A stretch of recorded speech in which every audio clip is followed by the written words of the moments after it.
हाँ जी। So as far as our this subject is concern कि हम कर रहे हैं BW, है ना, basics of electrical and electrical engineering.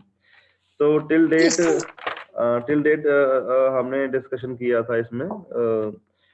एक तो वी स्टार्टेड विद कि हाँ जी रेजिस्टेंस होती है आपकी कुछ, what is resistance. So we started with resistance, ठीक है। तो लास्ट लेक्चर में कल जिन्होंने लेक्चर लगाया था उसमें एक रेजिस्टेंस थी, तो एक एक टर्म आई थी अपने पास रेजिस्टिविटी की, ठीक है जी।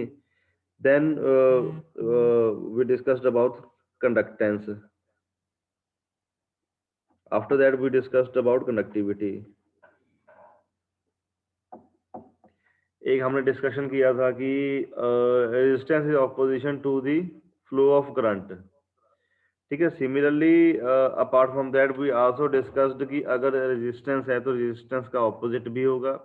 अगर करंट को अपोज हो रहा है, मतलब कि रोक टोक हो रही है कि हाँ जी जहाँ पे आपका सर्किट है वहाँ पे resistance is opposition to the flow of current, तो सिमिलरली कंडक्टेंस होती है कि जो ease of flow of current हो जाएगा, है ना। तो ये सारे कुछ हमने अपने हो गए। तो एक एक एक और चीज आता है आपके सामने, कुछ कंपोनेंट होते हैं। Today we will discuss a bit about components. So starting from that, classification of components,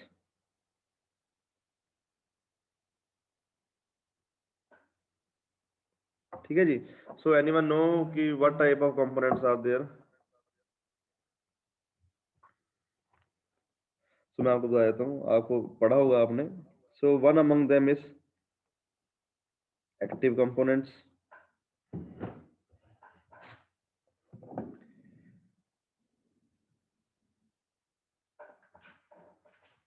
ठीक है जी, and other one is your passive components. Passive. Cool. Yes, good, good.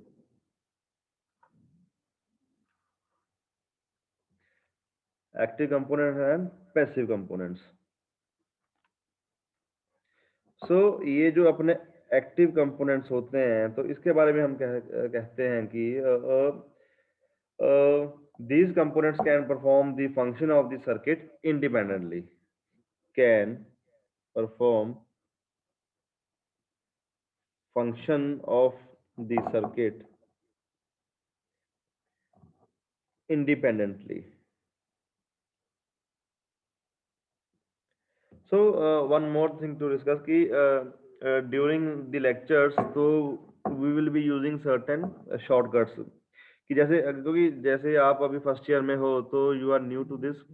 जैसे CKT हमने लिखा है तो it denotes circuit, FN denotes function.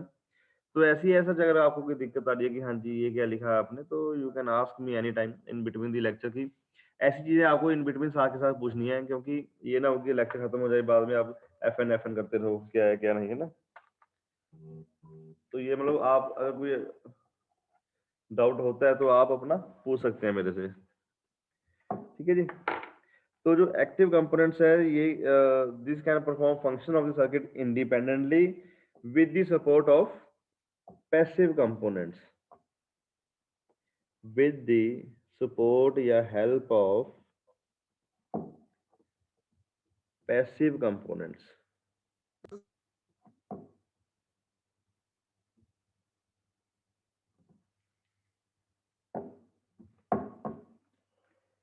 ठीक है जी।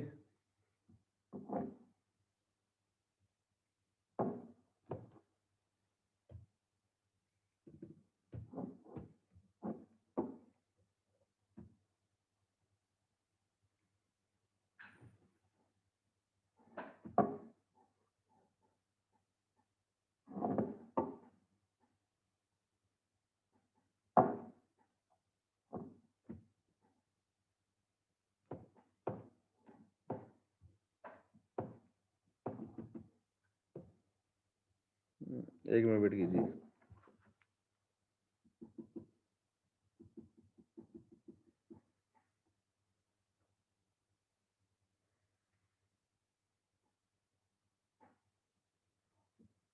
So,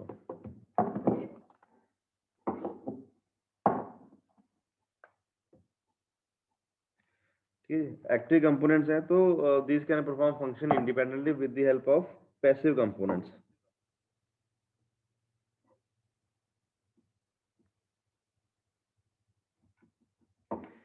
And other type is your passive components.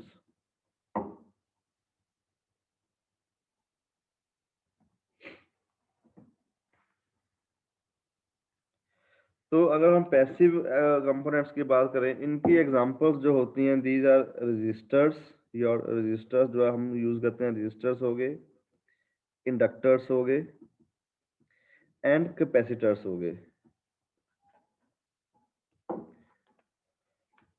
और अगर एक्टिव कंपोनेंट की बात करें, जो एक्टिव कंपोनेंट्स की अगर हमने एग्जांपल्स की बात करनी है, तो दीज आर डायोड्स. तो these perform the function of rectification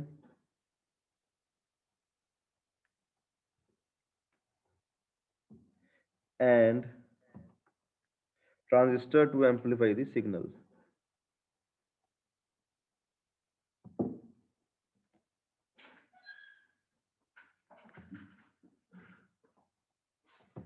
ठीक है जी. इस सभी के आपको नोट्स प्रोवाइड हो जाएंगे, कोई दिक्कत नहीं है अभी, क्योंकि आपके लिए understanding, basic understanding is necessary for you. तो notes will be provided later on. अभी आप कंसेप्ट क्लियर कीजिए अपना. तो अभी ये नहीं करना कि हाँ जी हाँ. और सेकेंडली, अगर किसी को नोट वगैरह करने की कोई ज़रूरत नहीं है कि हाँ जी कॉपी खोल के हाँ हाँ मैं साथ के साथ नोट्स बना लूँगा, आपने नोट्स नहीं बनाने हैं इसके. तो everything will be provided by me. तो अभी आपने सिर्फ समझने में अपना कंसंट्रेशन लगाना कि हाँ जी आपको अभी समझ में आना चाहिए सारा कुछ. ठीक है जी. तो Yes, sir. ठीक है. So again discussing components can be classified as active components and your passive components. ठीक है जी. अब इसके बाद आ गया कि आपकी कंपोनेंट्स हैं, तो उन्हें आइडेंटिफिकेशन कैसे होंगी. तो रजिस्टर्स होते हैं, तो कुछ रजिस्टर्स होते हैं, है ना. एक एक आपकी हम बात कर लें कि रजिस्टर्स होते हैं हमारे पास. ठीक है जी. तो रजिस्टर्स बेसिकली अगर हमने किसी एक और लैंग्वेज में हमें बताना हुआ आपको कि अगर इसे थोड़ा सा डिफाइन करना हो, this is used to limit the amount of current और to divide the voltage in a circuit. Resistors की अगर हम बात करें, ठीक है जी, resistor this is used to limit the amount of current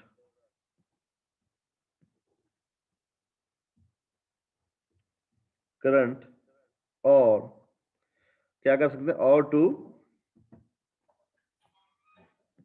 divide voltage in a circuit. Obvious है, अगर करंट रेजिस्टेंस है तो it is opposition to the flow of current. Resistance हम इंक्रीज या डिक्रीज करके we can limit the amount of current in our circuit, या हम voltage divide भी कर सकते हैं. ठीक है जी. तो इसके फिक्स रजिस्टर्स होते हैं कि उनकी क्या वैल्यू होती है. तो ये ऐसे है. ठीक है जी. अब वेरिएबल एक तो हो गया, फिक्स्ड रेजिस्टेंस होगी आपकी, है ना. अब मान लीजिए ये एक रेजिस्टेंस है, तो अभी यहाँ we are just clearing your concept कि हाँ जी ये क्या है. तो it is important to students from your practical point of view, from your अपने extra knowledge point of view. तो ये these are the sort of questions which are to be asked in your external vivas, या कोई भी होते हैं, या कभी आपका कोई इंटरव्यू वगैरह हो तो वहाँ पे हम अपना होता है. ठीक है. फिक्स्ड रजिस्टर्स होते हैं. मान लीजिए एक आपके हो गए फिक्स्ड रजिस्टर्स. ठीक है. मान लीजिए ये जो आपका फिक्स रजिस्टर है, this is your 100 ohm resistor. ठीक है. दे ये आपका 100 ओम का रजिस्टर है. तो फिक्स्ड का मतलब क्या हुआ आपका कि ड्यूरिंग योर प्रैक्टिकल वर्क या during your operation in a circuit you can not increase और डिक्रीज दिस रेजिस्टेंस. मान लीजिए अगर आप कहें कि हाँ जी कि मेरे पास 100 ओम का रजिस्टर है, तो हम कहें कि हाँ जी मुझे उसका 80 ओम चाहिए.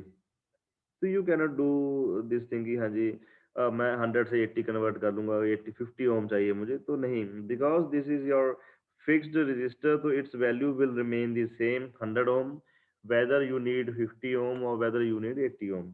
तो ये तो हो गया आपके फिक्स्ड रजिस्टर्स। तो apart from that, another category of resistors are your variable resistors।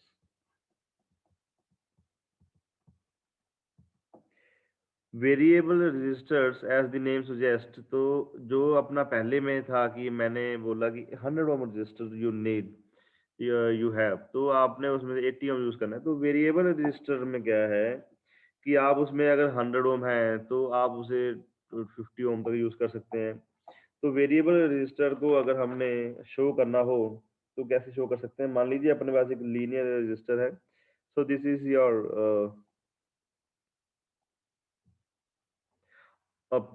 Rod. तो इसमें क्या है,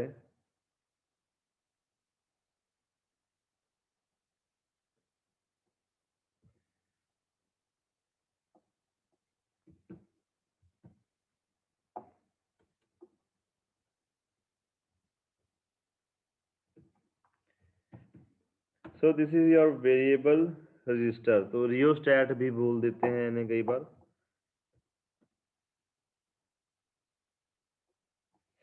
इसमें नंबर ऑफ टर्न्स दिए होते हैं, सो दीज आर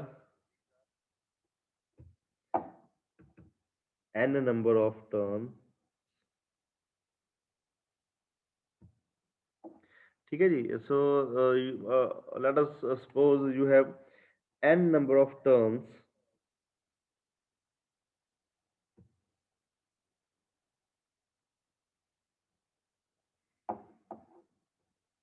ठीक है जी, ये जो आपके है,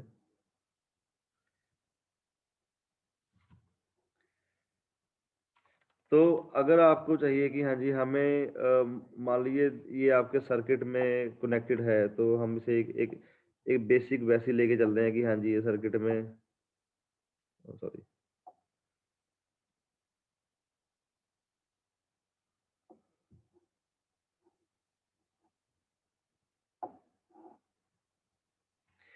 ठीक है, मान लीजिए ये आपके सर्किट में इन्वॉल्व है, तो दिस इज योर सर्किट। तो हम बोल रहे हैं कि हमें इसकी रेजिस्टेंस इन बिटवीन, हमें इसकी रेजिस्टेंस जो है इंक्रीज करनी है या डिक्रीज करनी है। तो अगर whenever we have to increase our resistance, so we will basically increase the number of turns। ठीक है, अब मान लीजिए ये अपने पास जो था, ये रेजिस्टेंस था इसमें, है ना। तो अगर मान लीजिए करंट है जो इतने एरिया से निकल के जाएगा, यहाँ पे मान लीजिए 50 नंबर ऑफ टर्न्स है जो हम यहाँ पे कर रहे हैं, तो यहाँ पे करंट फ्लो करेगा, तो यहाँ पे थोड़ी रेजिस्टेंस होएगी, तो वो रेजिस्टेंस है वो उससे करंट हम कम कर देंगे। मान लीजिए कि हमें करंट की वैल्यू और कम करनी है, तो हम इसकी नंबर ऑफ टर्न्स है और बढ़ा देंगे, तो वो और कम हो जाएगा। तो मान लीजिए कि हम करेंगे हमें और कम करना है, तो हम इसका नंबर ऑफ टर्न्स और बढ़ा देंगे, तो और कम हो जाएगा। तो अगर हम वाइस वर्सा केस लेंगे, we have to increase the flow of current, so we will decrease the resistance, तो number of turns we will decrease the number of turns। तो this is vice versa कि हाँ जी ये हो गया आपका वेरिएबल रजिस्टर। इससे you can increase your resistance and at the same time you can decrease your resistance। ठीक है जी।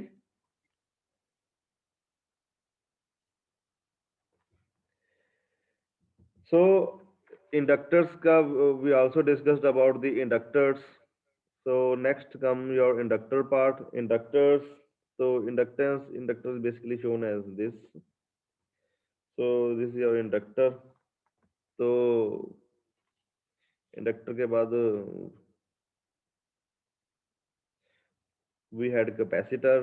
कैपेसिटर का हमने डिस्कस किया था। ठीक है, इंडक्टर हो गया, कैपेसिटर हो गया। तो you also go through this things, आप अपनी बुक्स जो मैंने भेजी है उसमें से देख लेना एक बार, वो आप उसमें देख लेना। तो उसके बाद लीनियर नॉन लीनियर एलिमेंट्स आ गए आपके। तो लीनियर एलिमेंट से पहले अपना हम एक डिस्कशन करेंगे ओम्स लॉ की, है ना। इन इन यस्टरडेज लेक्चर हमने कुछ बात किया था कि ओम एक यूनिट है, तो यूनिट के साथ साथ एक ओम्स लॉ भी अपने पास आया था कि ओम्स लॉ बेसिकली क्या होता है। ठीक है जी। कैन एनीवन टेल कि ओम्स लॉ क्या होता है? हाँ जी।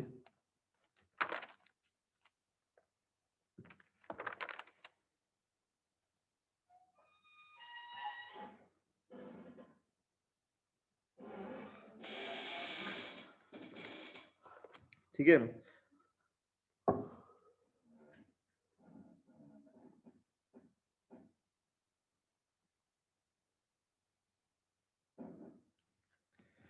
इससे पहले हम आपको कुछ कंपोनेंट्स के बारे में बताएंगे कि ओम्स लॉ बेसिकली है। तो ओम्स लॉ में, to understand Ohm's law you need to know certain elements.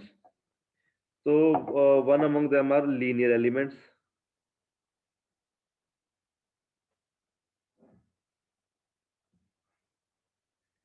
You have linear elements, you have non-linear elements.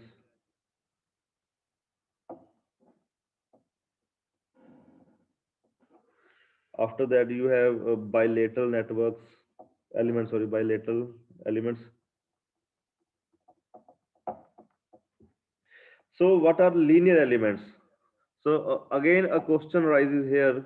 हमारे पास तीन क्वेश्चन आ रहे हैं, question 1, question 2 and question 3, and you should make note of these questions.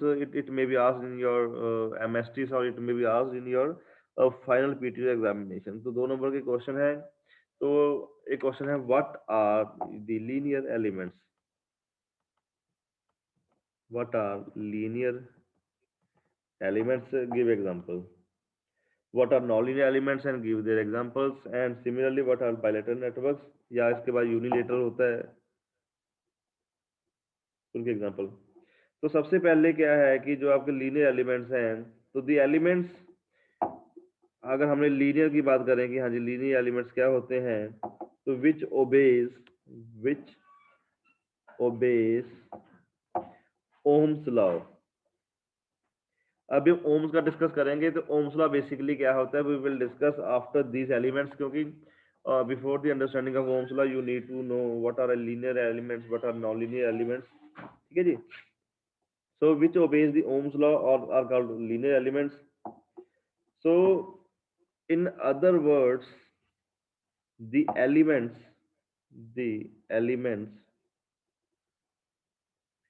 that obey the principle of superposition are called linear elements.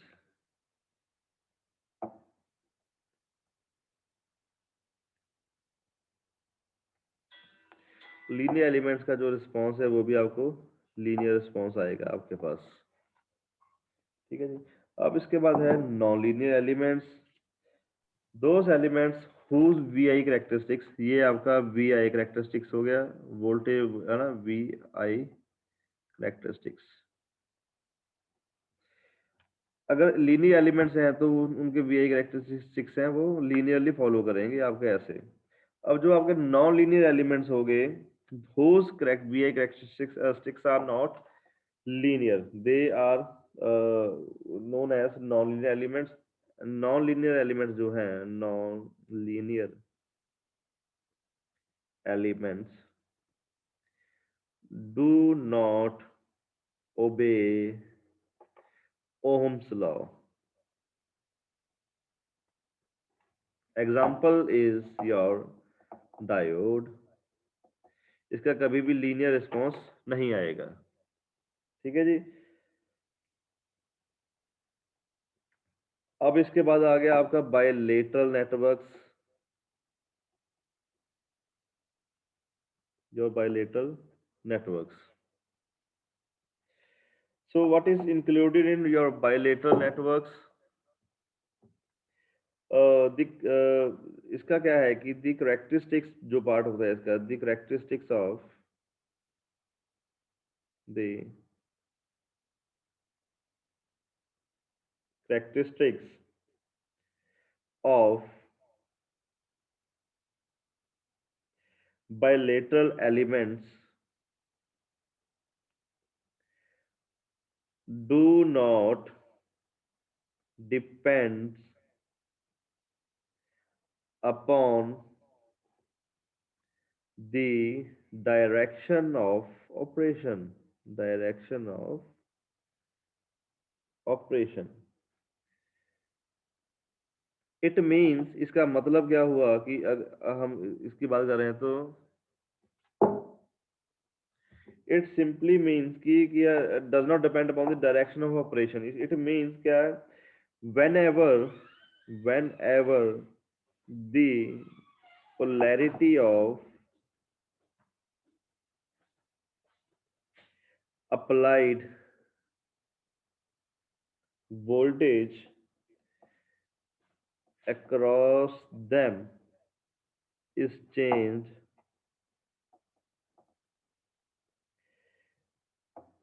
the property of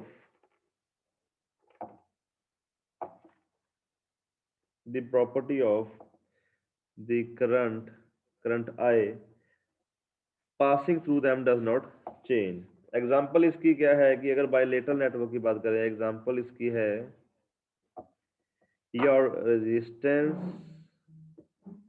inductance and capacitance. ठीक है जी, तो ये आपके हो गए. अब आपको लीनियर एलिमेंट का पता लगा कि लीनियर एलिमेंट्स क्या होते हैं, जिनकी लीनियर वीआई कैरेक्टरिस्टिक्स होती हैं. लीनियर वीआई कैरेक्टरिस्टिक्स होगी, ये लीनियर एलिमेंट्स हो गए.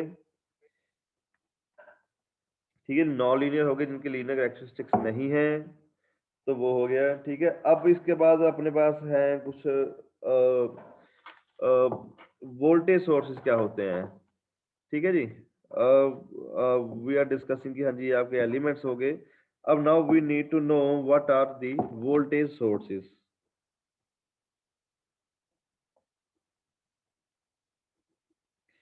Because whenever you will be studying your BW subject, तो उसमें क्या है कि सीधा आपके पास क्या आएगा, हाँ जी रेजिस्टेंस हो गया, कैपेसिटेंस हो गया, इंडक्टेंस हो गया. तो सीधा उसके बाद आपकी बुक्स में आएगा ओम्स लॉ कि हाँ जी what is Ohm's law. Ohm's law आएगा, फिर KCL किरचॉफ्स करंट लॉ आ जाएगा, किरचॉफ्स वोल्टेज लॉ आ जाएगा. पर ये जो हम कर रहे हैं, तो these are the basic things which should be clear in your minds कि हाँ जी ये कुछ होता है. क्योंकि बुक्स में या कहाँ पे कोई भी बुक्स अगर आप मे भी कुछ फॉलो करोगे तो उसमें सीधा सीधा टॉपिक के ऊपर है. तो इंटरनली जो सिस्टम है तो वो basics should be clear. Basics जो आपके हैं वो क्लियर होने चाहिए. ठीक है जी. तो अब वोल्टेज सोर्सेज जो है, अब वोल्टेज सोर्सेज की अगर बात करें तो what are voltage, what are the, एक क्वेश्चन भी एक यहाँ पे आ रहा है, तो एक क्वेश्चन हम नोट कर सकते हैं, एक और फोर्थ क्वेश्चन जो है. So what are the various voltage sources. ठीक है जी, तो वोल्टेज सोर्सेज कौन कौन से हैं, क्या क्या होते हैं, वो आपको बताना है. तो अब सबसे पहले अगर हम वोल्टेज सोर्सेज की बात करें तो independent voltage source is a two terminal device. Independent voltage source is a two terminal device. अब क्या है कि टू टर्मिनल डिवाइस का मतलब क्या है, इससे पहले you need to know the voltage जो है, the voltage across its two terminals remains constant irrespective of the current conditions. ठीक है, अब आपने लेक्चर ध्यान से सुनना है क्योंकि मैं सीधा आपको करवा रहा हूँ, तो I am not following any book. तो मैं जहाँ पे मैं नोट पैड पे नोट कर रहा हूँ, तो वो मैं आपको वो आपके व्हाट्सएप ग्रुप्स में शेयर कर दूंगा. ठीक है जी. तो independent voltage source is a two terminal device होता है. तो ये कह रहे हैं कि वोल्टेज जो इसके अक्रॉस टू टर्मिनल्स है, it always remains the same irrespective of the current conditions. तो जो आपका डायरेक्ट करंट वोल्टेज सोर्स है, तो it is like a battery. तो ये आपका होगा ऐसे.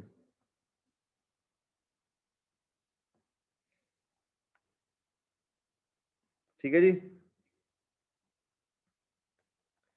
Yes, sir. So it can be direct voltage source, it can be direct current voltage source। ठीक है जी, तो ये हो गया।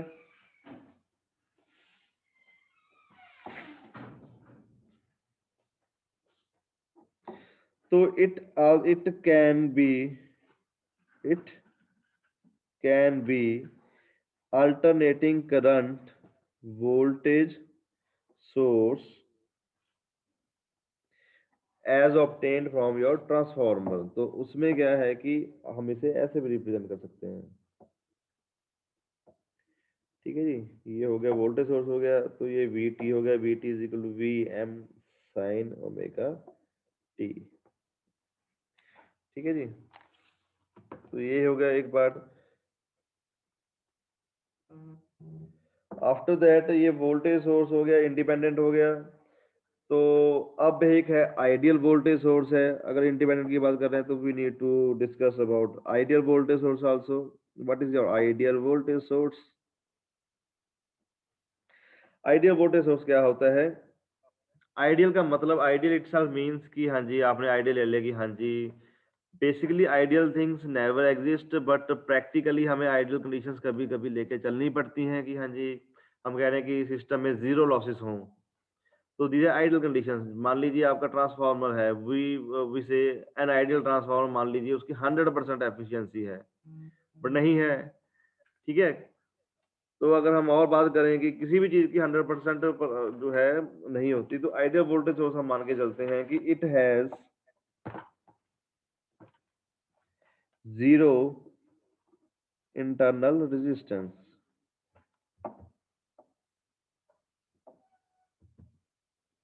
प्रैक्टिकली हम मान के चलते हैं कि इसके जीरो इंटरनल रेजिस्टेंस है।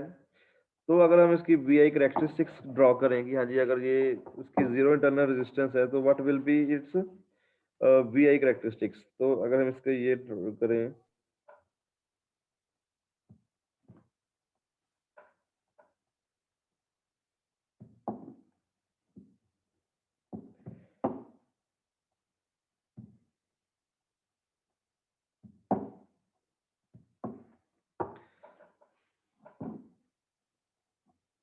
वोल्टेज हो गया, करंट हो गया, तो ये है इसकी आइडियल वोल्टेज सोर्स की करेक्टरिस्टिक्स। तो आपको ये भी आ सकता है कि draw the V I characteristics for ideal voltage source. तो ये आपको बनाना है अगर आपको आए एग्जाम्स में अगर कोई पूछे तो। ठीक है जी, अब इसके बाद प्रैक्टिकल वोल्टेज सोर्स है। तो सिमिलरली ये आपका प्रैक्टिकल वोल्टेज सोर्स की अगर हम बात करें,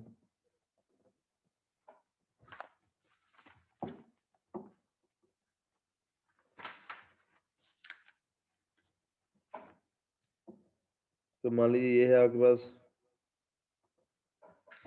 अभी आपने किसी तरह कंफ्यूजन नहीं होना है, तो अभी हम सिर्फ सर्किट्स की बात करेंगे क्या क्या होते हैं। जैसे जैसे we will advance in our subject, तो वैसे वैसे अपने जैसे जैसे कोई न्यूमेरिकल्स आएंगे तो हम वैसे सॉल्व करेंगे। तो हम उसमें रिकॉल भी किया करेंगे, हाँ जी हमने पहले ये डिस्कस किया था, ये किया था।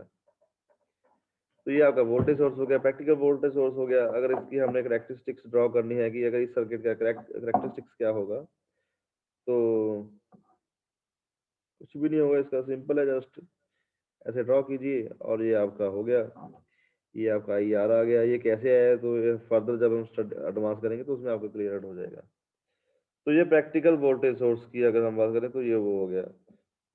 आफ्टर दैट अगर हम, हाँ जी भाई लोग, अगर हम बात कर रहे हैं कि वोल्टेज सोर्स है, तो a question should be in your mind कि अगर वोल्टेज सोर्स की बात कर रहे हैं तो करंट सोर्स भी कुछ ना कुछ होगा।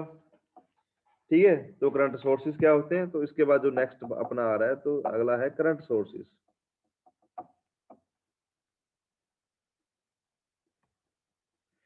ठीक है जी, करंट सोर्सेज क्या है, तो it is two terminal device, two terminal device. तो it gives constant current irrespective of external circuit conditions।